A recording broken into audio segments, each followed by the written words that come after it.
2025 का विधानसभा चुनाव और 2025 के बिहार विधानसभा चुनाव में तेजस्वी की रणनीति क्या होगी, लालू प्रसाद यादव की रणनीति क्या होगी और नीतीश कुमार की रणनीति, चिराग पासवान की रणनीति, भारतीय जनता पार्टी की रणनीति क्या होगी, जीतन राम मांझी की रणनीति क्या होगी, इस पर चर्चा करेंगे। लेकिन आज चर्चा सिर्फ और सिर्फ तेजस्वी की रणनीति पर होगी, क्योंकि तेजस्वी यादव को अब ऐसा लग रहा है कि आने वाले समय में हम सरकार बना सकते हैं, क्योंकि राजद बड़े पैमाने पर आगे बढ़ रही है। लोकसभा चुनाव में राजद को काफ़ी फायदा हुआ और ये फायदा किसकी वजह से हुआ है उस पर चर्चा करेंगे। किसकी रणनीति सफल हुई है उस पर चर्चा करेंगे। 2019 का चुनाव तेजस्वी यादव ने अपने बलबूते पर लड़ा था और नुकसान हुआ था। 0 सीट पर राजद सिमट कर रह गई थी।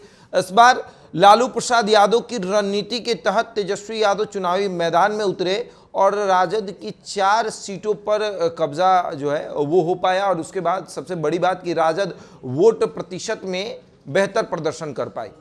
अब सवाल ये उठता है कि विधानसभा चुनाव में क्या तेजस्वी यादव की रणनीति लालू प्रसाद यादव के तरह ही रहेगी? लालू प्रसाद यादव की बातों को मानकर तेजस्वी बिहार में फिर से उतरेंगे और बिहार की सड़कों पर संघर्ष करते नजर आएंगे, क्योंकि लोकसभा चुनाव से पहले उन्होंने बिहार की सड़कों पर संघर्ष किया और इसका नतीजा आया सामने कि काफ़ी राजद को फायदा हुआ है। अब देखिए, राजद की फिर से एक नई रणनीति बन रही है और नई रणनीति के तहत काफ़ी चीज़ों पर राजद जो है वो ध्यान दे रही है। लालू प्रसाद यादव बैठकर एक नई रणनीति तैयार कर रहे हैं, क्योंकि ये लालू प्रसाद यादव वही हैं जो कभी कहीं किसी भी गांव में जाकर और उस गांव के किसी भी सदस्य का नाम लेकर बुलाते थे और कहते थे कि का हाल बटे, कैसन चला था।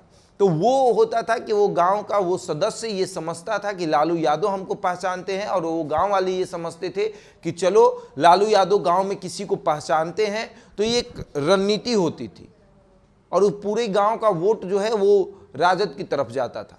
वही रणनीति अब तेजस्वी यादव भी अपनाने वाले हैं। हाल के दिनों में कुछ दिन पहले लालू प्रसाद यादव ने तेजस्वी को ये बताया भी था कि तुम जाओ किसी के घर जाकर बैठकर खाना खाओ और उनसे बातें करो। तेजस्वी यादव जब बिहार की सड़कों पर निकले तो किसी के घर से खाना बनवा कर मंगाते थे, बस के अंदर खाते थे और वो बताते थे कि आज का खाना किसके घर से आया है, क्या बना है। कभी साग रोटी खाते थे तो कभी वो पराठा खाते हुए नजर आते थे, कभी पूड़ी भुजिया खाते हुए नजर आते, तो वो बताते थे कि किसके घर से खाना आया है।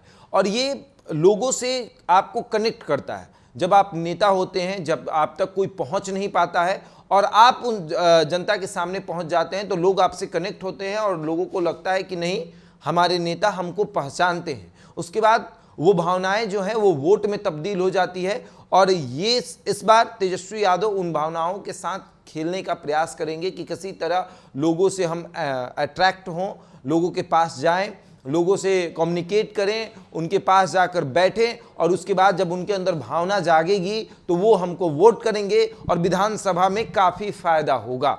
लालू यादव पूरी रणनीति बना चुके हैं और इस बार तेजस्वी यादव के पास 2 रणनीतिकार हैं। एक तो उनके पिता लालू प्रसाद यादव, जो बड़े बड़े राजनेताओं को उन्होंने धूल चटाया है, दिखाया है कि राजनीति होती कैसे है। लालू प्रसाद यादव भले ही बूढ़े हो गए होंगे, लेकिन उनकी राजनीतिक रणनीति जो है आज भी काम आती है। बहरहाल अब आगे देखिए क्या होता है। तेजस्वी यादव अपने पिता की रणनीति से कितना आगे बढ़ते हैं और दूसरा रणनीतिकार तो उनके पास है ही, संजय यादव, उनकी रणनीति से वो कितना आगे बढ़ते हैं और दोनों की रणनीति जब मैच हो जाती है तब 2025 में तेजस्वी को कितना फायदा होता है ये देखने वाली बात होगी।